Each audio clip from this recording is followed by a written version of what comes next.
vez más Aprendo en Casa. Seguro, al igual que yo, estaban esperando la clase de Ciencias Sociales para segundo de secundaria, ¿verdad? Yo sé, es que aprender sobre historia es súper interesante. ¿Recuerdan en qué nos quedamos el programa anterior? Exacto, estábamos viendo las acciones de Titu Yupanqui, el general de Manco Inca que cercó Lima para poner en jaque a los españoles. Pero no olvidemos lo más importante, las causas que dieron origen a esta rebelión. Hoy retomaremos con el cerco de Lima y lo que sucedió después. Toma nota de las fuentes históricas que se usaron para reconstruir esta parte de la historia. Y no te olvides de enfocarte en las causas que originaron esta rebelión y sus consecuencias. Ahora sí, no esperemos más y comencemos con un episodio de Sucedió en el Perú. Ahí va el video.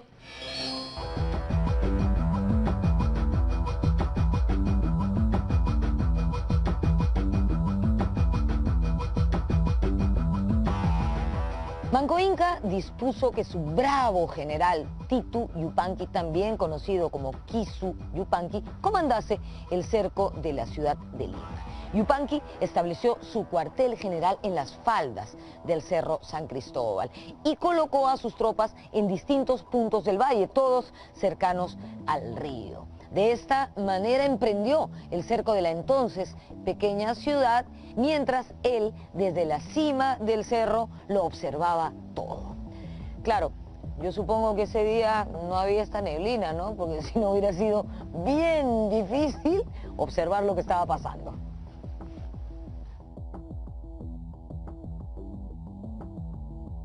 Corría el mes de agosto de 1536 y Lima estaba amenazada por cerca de 25.000 guerreros incas, distribuidos en 3 grandes grupos. Se produjeron varias escaramuzas y los españoles no consiguieron romper el cerco. Pizarro entonces preparó a su ejército para la batalla final. Como en el Cusco, los españoles recibieron el valioso apoyo de miles de indígenas, enemigos de los incas.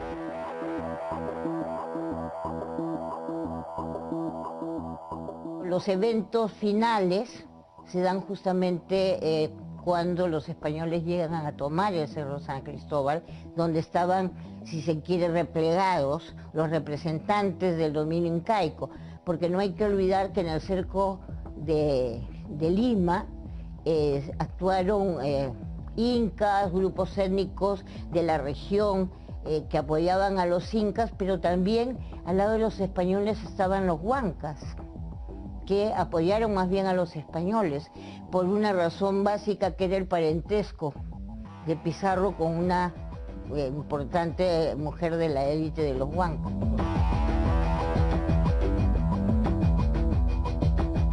Kisu Yupanqui estaba decidido a exterminar a los extranjeros. "A la mar, barbudos", era el grito de sus guerreros.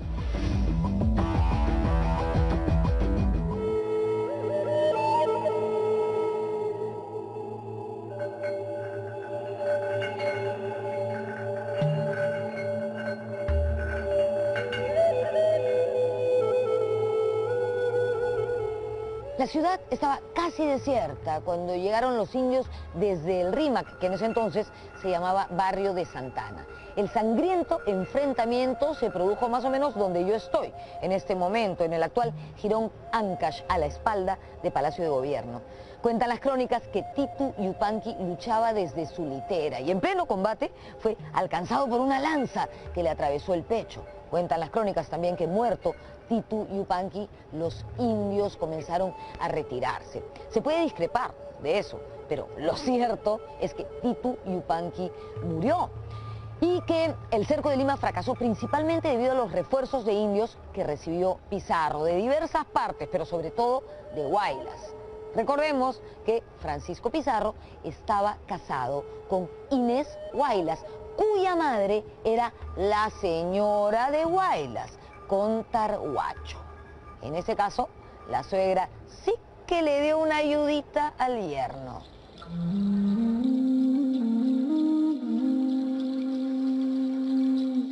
Con su jefe muerto, los guerreros incas sobrevivientes emprendieron el retorno a sus comunidades de origen.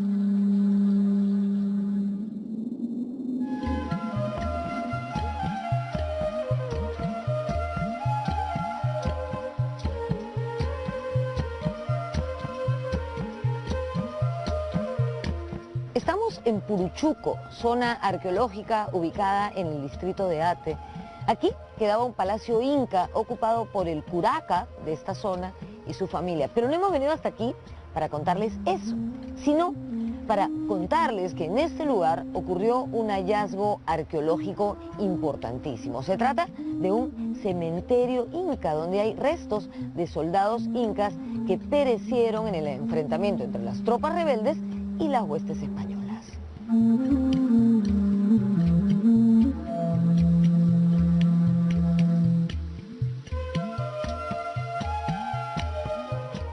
¿Y por qué decimos que fue un hallazgo arqueológico importantísimo? Porque estos fueron los primeros y únicos restos de soldados incas muertos en la Guerra de la Conquista que se han encontrado hasta el momento.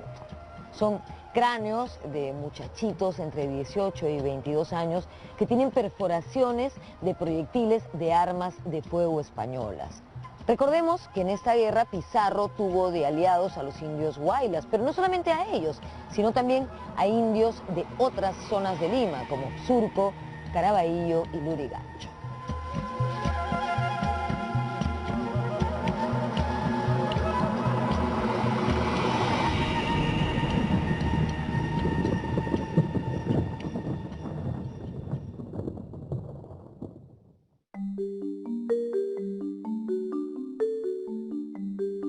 Tras la victoria, Pizarro respiró aliviado, más aún cuando empezaron a llegar al Perú refuerzos de otras partes del continente. Mientras tanto, en el Cusco seguían los enfrentamientos. Hernando Pizarro intentó sin éxito capturar a Manco Inca. En la refriega era muy llamativa la rivalidad de algunos pueblos con los incas. Un caso notable era el de los huancas, del Valle del Mantaro, frente a los cuales Manco entabló una guerra a muerte. Años después, ellos solicitarían ante la Audiencia de Lima y luego ante el rey de España beneficios por los favores prestados a la causa hispana en las guerras de conquista. En el Cusco, los combates eran cada vez más reñidos. Manco Inca montaba a caballo y usaba armas de fuego. Ambas cosas arrebatadas a los españoles.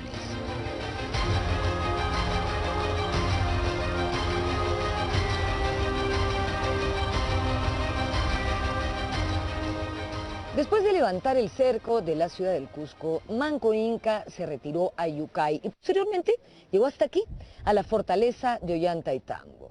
Los españoles decidieron ir a su encuentro y capturarlo, y para ello organizaron una gran fuerza militar. Esta expedición estuvo a cargo de los hermanos Hernando y Gonzalo Pizarro.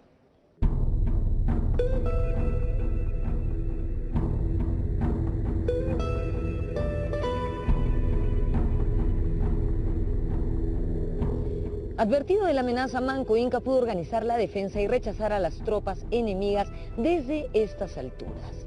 Cuentan las crónicas que el Inca dirigió a sus hombres montado a caballo, con una lanza en la mano. ¿Se imaginan? Eso quedaría genial en una película, ¿no? A pesar de haber puesto en aprietos a la administración española, Manco Inca era el soberano de un imperio en ruinas. La guerra no daba tregua para la siembra, los depósitos estaban saqueados y la tropa empezaba a sentir hambre. En el sur, las fuerzas rebeldes fueron derrotadas y pereció el sumo sacerdote. Además, la alta dirigencia cusqueña seguía mostrando grietas. Pauyu Inca, hermano de Manco Inca, estableció una alianza con Diego de Almagro. Pauyu Inca era un hermano de Manco Inca. Él viajó con Diego de Almagro a Chile y volvió con Diego de Almagro. Y luego que Manco Inca fracasa en su rebelión, Pauyu Inca se alía con los españoles. Lo coronan, Almagro lo corona como nuevo Inca, entendiendo, digamos, a los incas como una monarquía más de estilo europeo. Coronan, lo vuelven Inca, le ponen la Mascaipacha en algún momento, y él se vuelve el nuevo Inca del territorio. Entonces hay un momento en el que hay dos incas, en realidad el inca rebelde, que es Manco Inca, y el inca aliado de los españoles, que es Pauyu Inca. Pero yo creo que Pauyu Inca refleja el sentir de un conjunto de la población incaica, que era que los españoles no podían ser vencidos, no podían ser expulsados, que ellos estaban ahí y no se iban a retirar. Entonces lo más práctico para él probablemente era una alianza con ellos, de tal manera que él pudiera mantener un poder en el territorio, ser un inca, pero ya un inca no como en los tiempos antiguos, sino esto más bien sería un inca que comparte su poder con las nuevas autoridades españolas.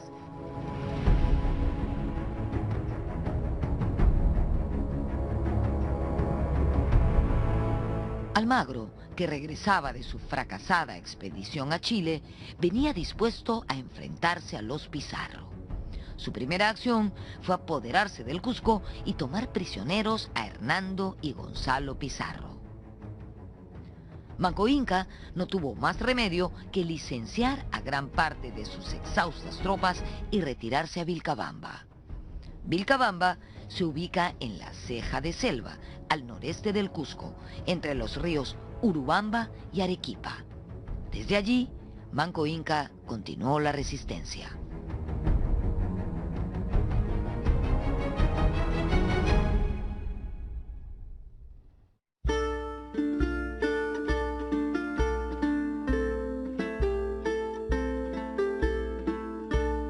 Vilcabamba es una ciudad grande, estamos hablando de 15 hectáreas aproximadamente que están cubiertas por la selva. Tiene sectores donde hay una especie de plaza, unas habitaciones grandes conocidas como callancas, también hay otros adoratorios, el sector de Tendipampa, las estructuras dobles, hay canchas, hay viviendas. Replegarse en Vilcos y luego en Vilcabamba supone, digamos, generar un espacio donde él desarrolla, digamos, poder, dominio sobre los grupos nativos lugareños, donde desarrolla culto al sol, pero vuelve al culto original, a Punchao. Entonces, eso ritualmente tiene y políticamente tiene una gran importancia, porque justamente es, digamos, recomponer el mundo. O sea, el mundo se había puesto al revés, se estaba produciendo un caos. Manco Inca se va a este mítico lugar llamado el Vilcabamba, y en el Vilcabamba lo que hace Manco Inca es organizar un conjunto de pequeñas hostilidades contra los españoles, van atacando de a poco, roban algunos elementos, armas, caballos, etc. Una especie de guerra de guerrillas. Durante 8 años, Manco Inca dirigió en Vilcabamba una suerte de estado independiente y en 1544 fue asesinado por un soldado almagrista refugiado en ese lugar. Se convirtió desde el principio en refugio de, digamos, gente que podríamos llamar marginal, que por una u otra razón quiere retirarse por escapar de la autoridad, por hacerse de un pasado que le resulte provechoso, por beneficios directos, etc. Y tenemos allí a mestizos y a españoles que están refugiados en Vilcabamba, y Diego Méndez, que es el que mata a Manco Inca, aparentemente había sido seguidor de Almagro. Existen dos versiones, las más conocidas, ¿no? Que uno fue acuchillado por detrás por un grupo de españoles que se refugiaron después del conflicto que hubo entre los pizarristas y los almagristas. Y otro es que fue golpeado por estos mismos en la sien, ¿no? Tenían una especie de juego con bolos y lo golpearon en la sien.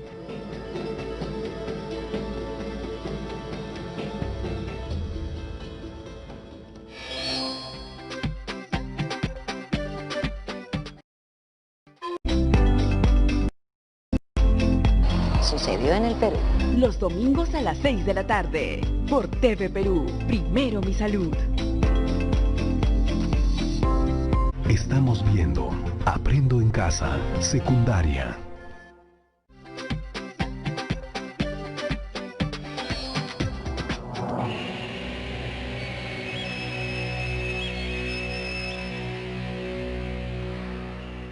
La trágica muerte de Manco Inca significó un duro golpe para la lucha de reconquista, que nunca más logró la dimensión alcanzada entre los años 1536 y 1538.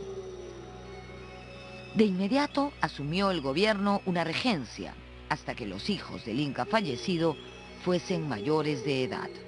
De esta manera, quien se convirtió en el segundo Inca de Vilcabamba fue Sayri Tupac, hijo de Manco Inca. En 1888 decidió subordinarse a la autoridad del rey de España. Viajó a Lima y hasta recibió encomiendas y honores.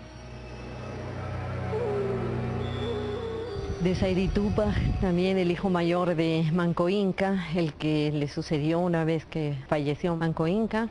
Estuvo él muy poco tiempo en el gobierno, generalmente estuvo en contacto con los españoles, con el gobierno español, y bueno, finalmente le dieron su encomienda en Yucay, en el Valle Sagrado.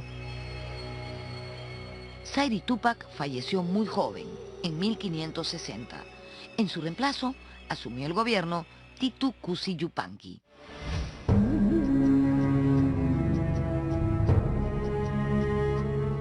Ese inca mantuvo la beligerancia contra los españoles y sembró el pánico entre los mercaderes. Durante 10 años mantuvo esa postura sin ser derrotado por el virrey Diego López de Zúñiga.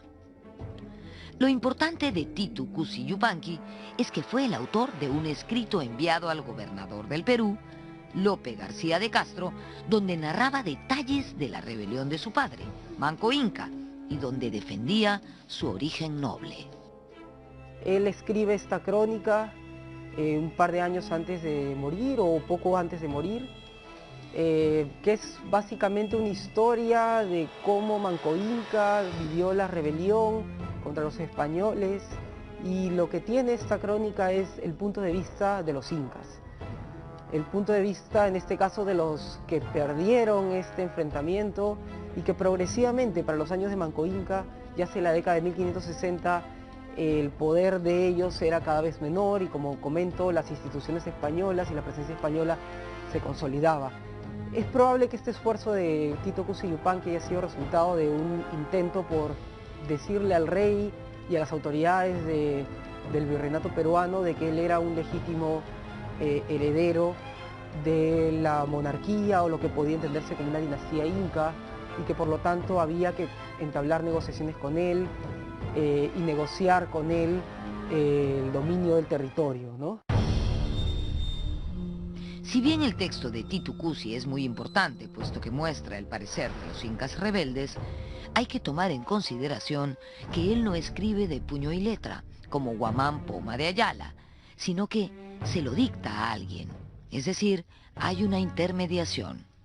En realidad no es prácticamente una crónica, es un relato que acompaña a un petitorio que Lope García de Castro, cuando llegue a España, le va a entregar al propio rey, al Consejo de Indias. Entonces, es importante porque se considera que es el único documento que hasta ahora conocemos elaborado por un inca. Pero también hay que ser claro señalando que está elaborado por un inca, pero con la colaboración de un sacerdote y con la colaboración que escribe de un mestizo. En 1566, Titu Cusi Yupanqui llegó a firmar con el gobernador López García de Castro la paz, o el Tratado de Acobamba, donde se estipulaban algunos acuerdos, como permitir el ingreso de misioneros españoles a Vilcabamba. Titu Cusi fue bautizado cristiano y falleció en 1571, al parecer víctima de envenenamiento. Fue reemplazado en el trono de Vilcabamba por su hermano, el sacerdote Túpac Amaru. Cuando ocurrió esto, ya gobernaba el Perú el virrey Francisco de Toledo, quien tenía como objetivo acabar con las pretensiones de la sobreviviente nobleza inca y destruir el reducto de Vilcabamba. Para ello, organizó una expedición militar con el pretexto de castigar la muerte de sacerdotes católicos a raíz de la enfermedad de Titu Cusi Yupanqui. La defensa rebelde fue débil y Túpac Amaru capturado y degollado. Cuando muere, abandona, se pierde Vitcos, Yuragrumi, y los incas se recluyen en la zona de Espíritu Pampao Vilcabamba. Y es ahí donde Túpac Amaru, siendo un joven, casi un adolescente, se hace cargo de la resistencia. Él estuvo menos de un año, que el virrey Toledo ordena el ingreso a la zona de Vilcabamba, a la ciudad de Vilcabamba, y esta es abandonada, quemada, y escapan los líderes, ¿no? Dentro de ellos Túpac Amaru. Claro que tiempo después es capturado, porque él fugaba con una esposa adolescente que estaba embarazada, entonces no podía ingresar a la selva tan fácilmente. Y bueno, es capturado, traído al Cusco y degollado en la Plaza de Armas, ¿no?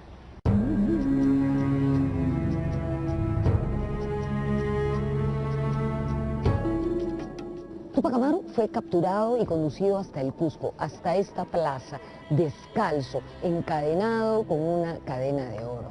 Él se negó a hablar con el virrey de Toledo por considerarlo un yanacona, es decir, un sirviente del rey de España. Fue condenado a muerte por traición a la corona española. Finalmente fue ejecutado aquí. Fue decapitado en septiembre de 1572. Eso sí, el Inca afrontó serenamente su fatal destino.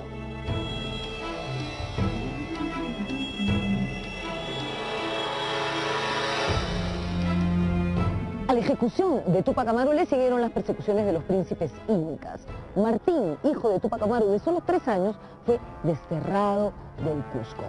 Solo quedó como única descendiente del Inca una mujer, que fue antepasado de Túpac Amaru II, José Gabriel Condorcanqui, quien también se rebeló y que fue condenado a muerte en esta misma plaza en 1781. La ejecución del último de los incas rebeldes, ordenada por el virrey Toledo, no fue vista con buenos ojos por el rey de España. El inca Garcilaso escribió que cuando Toledo regresó a España, el rey Felipe II le increpó: váyase a su casa, no lo he enviado al Perú para que mate reyes, sino para que sirva a reyes. La ejecución de Túpac Amaru significaba que si se había hecho de manera inconsulta, como aparentemente fue, en realidad no estaba en las instrucciones que se le dieron a Toledo. A Toledo le dieron instrucciones de pacificar, de procurar que salgan los incas de Vilcabamba, que se termine con esa, digamos, con ese refugio de un sector de la élite, porque la otra parte de la élite estaba en Cusco, en convivencia con los españoles, naturalmente.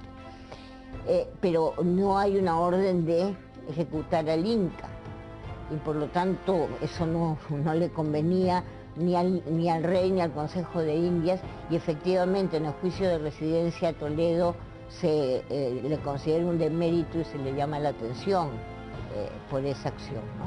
Ahora, fue una ejecución, digamos, que marcó mucho tanto a la población nativa en general, sobre todo la del Cusco, a los restos de la élite que quedaban en el Cusco. Con la muerte de Túpac Amaru, culminó una guerra de resistencia que había durado 36 años. Es una historia de heroica resistencia incaica que debemos conocer para no repetir la equivocada idea de que la conquista española concluyó con la captura y muerte de Atahualpa en Cajamarca.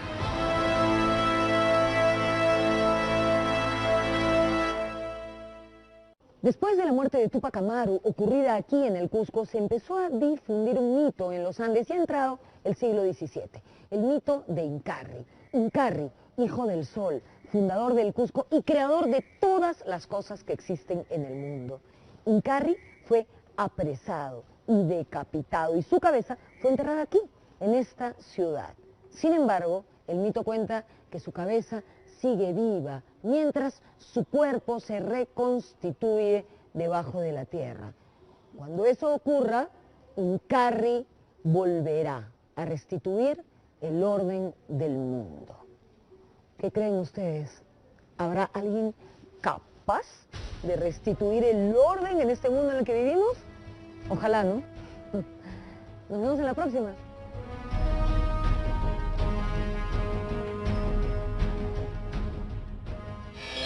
¿Qué te pareció el video? A mí me pareció interesantísimo. ¿Cuántos hechos que no conocía? Se narra rápido, pero en realidad pasaron 36 años de resistencia de estos incas rebeldes. ¿Te das cuenta cómo se relacionan los hechos en la historia, verdad? Casi son como eslabones de una cadena. Y aquí va el reto de hoy. Tendrás que responder la siguiente pregunta usando los argumentos que escuchaste en el video. ¿Cuáles fueron las causas y las consecuencias de la rebelión de los incas de Vilcabamba? No te olvides de poner todo esto en tu portafolio. Nos vemos en la siguiente clase.